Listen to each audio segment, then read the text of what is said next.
Mereka tuh dimasukin semuanya kain-kain, kayak kain pakaian dalam atau kaos kaki gitu-gitu, ke dalam mulut sampai tenggorokan setiap mayatnya.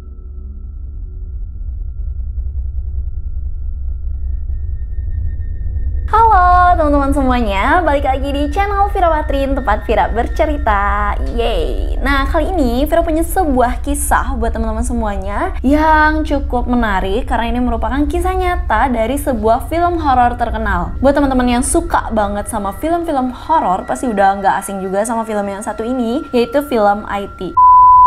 Teman-teman, maksud aku film It ya, bukan IT. Hehe, kalian maklumin aja.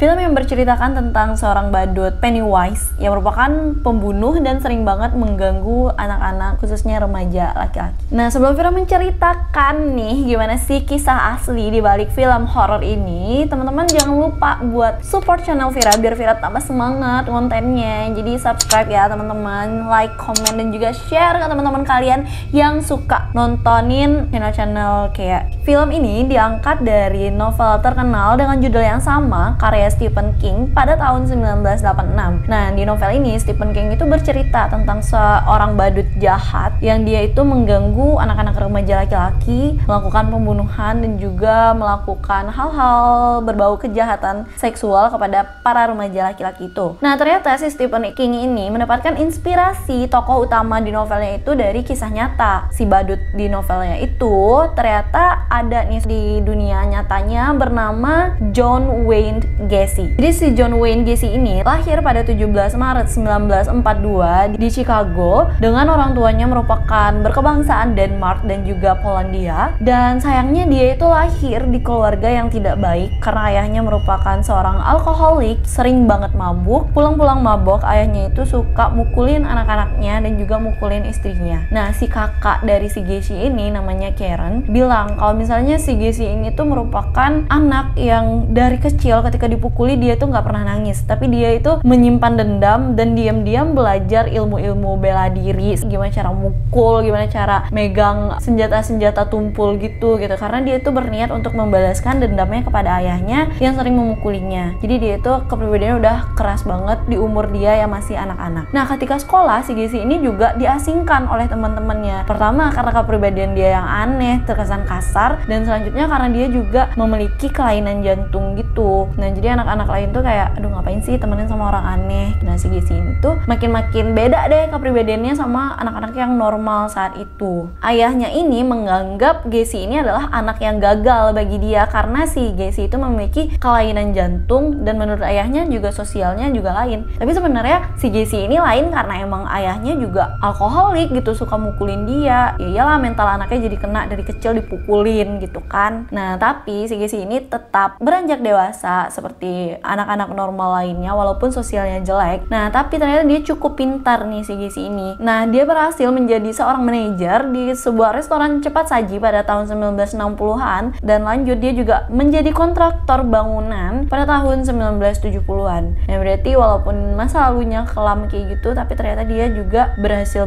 aja. Akhirnya di Chicago, si Gacy ini mulai mendirikan bisnis konstruksinya yang terbilang cukup sukses, juga bisa membangun link dengan para rekan kerjanya dan sering banget ngadain party-party untuk rekan-rekan bisnisnya, sehingga di daerah tersebut dia terkenal sebagai seorang pria yang ramah, seorang pria yang suka memberi atau dermawan, dan pokoknya orang-orang tuh hormat gitu sama dia karena dia orang baik, sampai polisi aja tuh santun ke dia. Tapi teman-teman, si Gacy ini ternyata dia memiliki sebuah kelainan mental. Dia punya alter ego lain sehingga dia tuh suka menjadi perhatian bagi anak-anak dengan menjadi badut. Ketika dia mengadakan pesta-pesta gitu, dia tuh akan berperan di sana sebagai badut dan dia tuh terkenal dengan Pogo si badut, Pogo the clown. Ketika itu dia mau aja jadi badut karena itu menurut dia adalah pelepasan stres dia, dan dia tuh suka banget dipanggil Pogo si badut kayak gitu. Nah, ternyata setelah citra dia yang baik kayak gitu, yang ramah dan kadang-kadang jadi badut yang lucu, akhirnya pada tahun 1968 persepsi publik tentang si Gacy ini mulai berbalik. Dia mendapatkan julukan penampilan yang tidak menyenangkan, yaitu sebagai badut pembunuh. Nah, si Gacy ini sempat divonis 10 tahun penjara pada tahun 1968 dengan tuduhan melakukan kejahatan seksual kepada 2 orang remaja laki-laki. Nah, akhirnya dia masuk penjara, tapi pada 1970 dia dibebaskan secara bersyarat dari penjara. Dari vonis 10 tahun, akhirnya dia 2 tahun doang di penjara, terus udah bebas. Tahun berikutnya, si Gacy ini juga dilaporkan lagi nih ke polisi karena ada satu remaja yang bilang kalau si Gacy ini tuh melakukan pelecehan seksual nih kepada dia. Oh ya, garis bawahi ya teman-teman, remaja laki-laki, karena si Gacy ini memiliki obsesi yang cukup tinggi kepada laki-laki. Nah, jadi tuduhan pada 1971 si Gacy ini tuh akhirnya tidak jadi di penjara karena si anak yang mengadukan itu tidak hadir selama beberapa kali persidangan, sehingga dibebaskanlah si Gacy dari tuduhan tersebut. Pada pertengahan 1970-an, si Gacy ini juga dipanggil lagi ke polisi dengan tuduhan pelecehan seksual, pemerkosaan, dan juga pembunuhan kepada beberapa remaja laki-laki.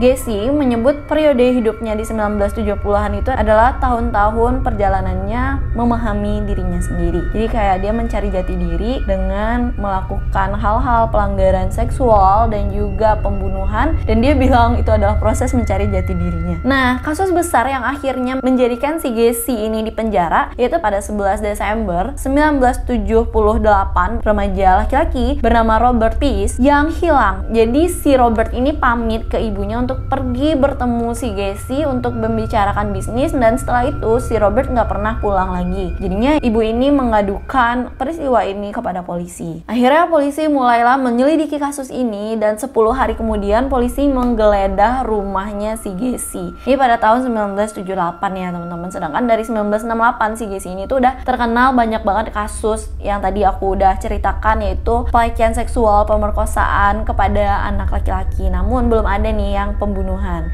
Nah, hilangnya si Robert ini menjadikan polisi itu tuh tambah yakin kalau misalnya si Gacy ini memang melakukan hal-hal yang dituduhkan oleh para korban. Nah, akhirnya mereka datang nih ke rumahnya si Gacy setelah 10 hari pengaduan dari si ibunya Robert. Ketika di rumahnya ini teman-teman, baru masuk aja ke rumahnya itu baunya udah nggak enak banget. Bahkan polisi yang biasa menangani kasus pembunuhan udah tahu kalau ini tuh adalah bau busuk dari bangkai manusia. Akhirnya belakangan diketahui bahwa si Gacy ini telah melakukan pembunuhan pertamanya pada tahun 1972 yang merenggut nyawa Timothy McCoy yang saat itu berusia 16 tahun. Diketahui kalau misalnya si Gacy ini tuh membawa korban-korbannya ke rumah itu dengan hal-hal yang berbau bisnis, uang, dan hal-hal manipulatif yang menarik lainnya. Akhirnya polisi benar-benar melakukan penggeledahan besar-besaran di rumahnya si Gacy ini, dan di kamar mandi Gacy di dalam lubang klosetnya itu bahkan polisi curiga ada potongan-potongan mayat yang dimasukkan ke dalam kloset itu. Lalu mereka coba menggeledah ke ruang bawah tanah, terus ke ventilasi bagian atas, ke langit-langit, dan di semua sudut rumahnya itu ditemukanlah mayat-mayat yang sudah dia bunuh dari tahun 1972 hingga hari itu gitu. Total ya, si polisi ini nemuin mayat di rumah dia itu adalah 29 mayat. Wow, kalian bayangin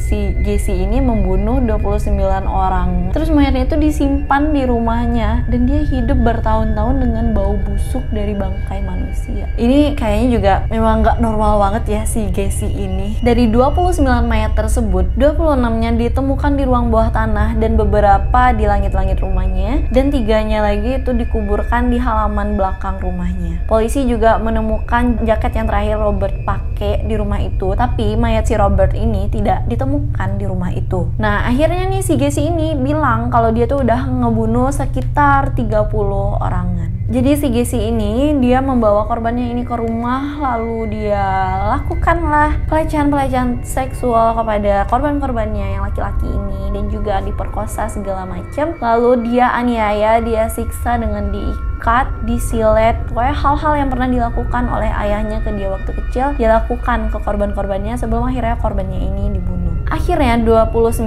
mayat yang ditemukan ini dianalisislah oleh ahli forensik, juga ahli patologi. Dan ini yang paling aku nggak ngerti dari si Gacy ini, woi. Dia ngebunuh korban-korbannya sebelum dibunuh. Mereka tuh dimasukin semuanya kain-kain, kayak kain pakaian dalam atau kaos kaki gitu-gitu, ke dalam mulut sampai tenggorokan setiap mayatnya. Jadi 29 mayat yang ditemukan itu, ciri khasnya kalau misalnya udah pasti nih si Gacy yang bunuh, yaitu di tenggorokannya tuh ada kain, woi. Kayaknya dia memiliki fantasi seksual tersendiri atau hal-hal yang dia melakukan itu jadi seneng banget. Nah, kain di tenggorokan mayat itu nggak 1-2 tapi banyak, sampai penuh gitu, pokoknya sampai rongga mulutnya itu ada kain. Aduh, kok sampai nggak bisa bilang apa-apa saking kagetnya nih ada orang yang ngebunuh orang kayak gitu. Kalau misalnya mutilasi gitu itu udah biasa kan kita dengernya gitu, tapi ini tuh dimasukin kain ke dalam tenggorokan. Pada tanggal 21 Desember 1978, si Gacy yang berusia 36 tahun ini akhirnya ditangkap juga dengan tuduhan pemerkosaan, pelecehan seksual, menghilangkan nyawa orang atau membunuh, dan juga banyak banget kasus-kasus orang hilang yang ternyata dalangnya adalah dia. Nah, dia ini awalnya divonis 33 tahun penjara. Selama di penjara, teman-teman, dia melukis di dinding penjara sosok dia sebagai Pogo the Clown, dan dia mengatakan kalau dia itu benar-benar bangga menjadi badut yang disenangi oleh anak-anak dan juga para remaja laki-laki. Polisi juga menganalisis dengan para ahli apakah ini orang ada gangguan kejiwaan atau gimana, dan ternyata memang dia memiliki gangguan kejiwaan, namun hal tersebut tidak membuat dia bisa dibebaskan. Akhirnya dia tetap mendekam di penjara, dan pada 10 Mei 1994 si Gacy ini atau Pogo the Clown ini akhirnya divonis hukuman mati dengan cara diracun. Nah, sekian kisah asli dari film IT yang mungkin kalian juga sudah nonton. Ya lumayan serem ya kalau di filmnya, tapi kisah aslinya nggak kalah serem, dan aku paling nggak ngerti kenapa dia masukin kain-kain pakaian dalam, potongan-potongan kain ke dalam tenggorokan para korbannya. Sakit banget gak sih? Kita aja keselak tulang tuh udah sakit banget gitu, apalagi ini dimasukin kain, direcokin pakai tangan sampai ke tenggorokan gitu. Aduh, udah deh, udah kita selesaikan aja ya cerita hari ini. Nah, gimana menurut kalian? Apakah kalian pernah membaca cerita pembunuhan, kisah-kisah lainnya yang lebih serem dari ini? Kalau ada silahkan komen di bawah, nanti Vira bakal ceritain detailnya buat kalian. Oke guys, terima kasih. Jangan lupa support channel Vira dengan cara subscribe, komen, dan juga share, like, dan hidupin notification bell-nya biar kalian dapat notifikasi setiap Vira nge-upload video. Sekian dari Vira, teman-teman. Terima kasih, sampai jumpa di video selanjutnya. Bye-bye.